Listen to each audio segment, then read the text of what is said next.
An arithmetic progression or arithmetic sequence is a sequence of numbers such that the difference from any succeeding term to its preceding term remains constant throughout the sequence. The constant difference is called common difference of the arithmetic progression. So what is common difference? It is the amount between each number in an arithmetic sequence. Arithmetic sequence is a list of numbers in which the difference between consecutive terms is constant. Sequence can start at any numbers, but the difference between consecutive terms must always be the same. So, you know what is our formula? So, say it is Sn equals N2, then open parenthesis, and A first and plus A the second, close parenthesis. So we have the formula here but to our solving.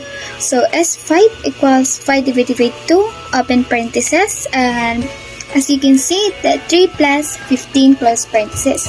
So to evaluate it, so we have the 3 plus 15, so equals 18. So we need to multiply it by 5 divided by 2. So 5 divided by 2 multiplied by 18. So equals 5 times 18 divided by 2 equals 90. So 90 will divided it by 2 equals 45. So our final answer is 45. What is Fibonacci sequence and the golden ratio? In mathematics, the Fibonacci sequence is a sequence in which each element is the sum of two elements that precedes it. Numbers that are part of the Fibonacci sequence are known as Fibonacci numbers commonly, denoted F sub n.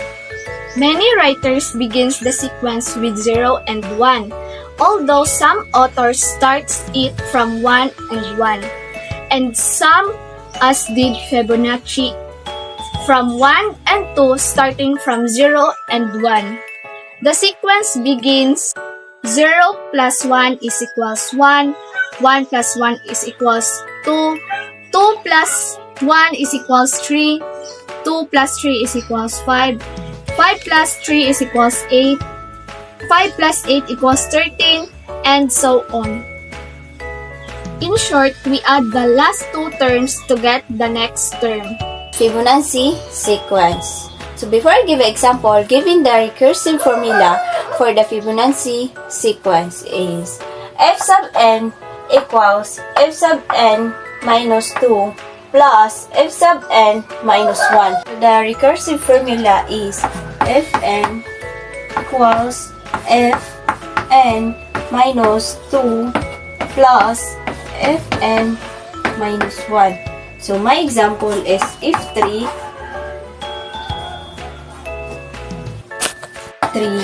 equals f sub 3 minus 2 plus f sub 3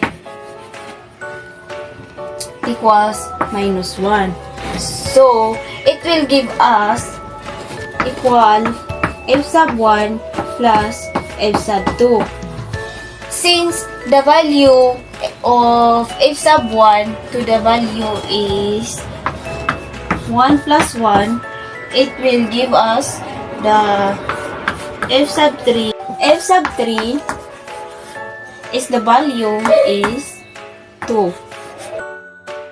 So a fractal is a self-similar mathematical object, so where intricate pattern repeat at different scales. So meaning the zooming into any part of the fractals reveals a similar structures and whole making inefficiently complex. So this complex bivenute middle group is widely observed in natures from coastline to tree branches and has significant. Fractal is a pattern of geometric shape that repeats itself at different scale, with each part looking similar to the whole Fractals are infinitely complex and can be found in nature, art, and even in trading. A fractal is a never-ending pattern. Fractals are infinitely complex patterns that are similar across different scales. They are created by repeating a sample process over and over in an ongoing feedback loop. Arithmetic sequences follow a constant pattern of addition. They are widely used in a real-life application. Mastering the formula helps solving related problems efficiently.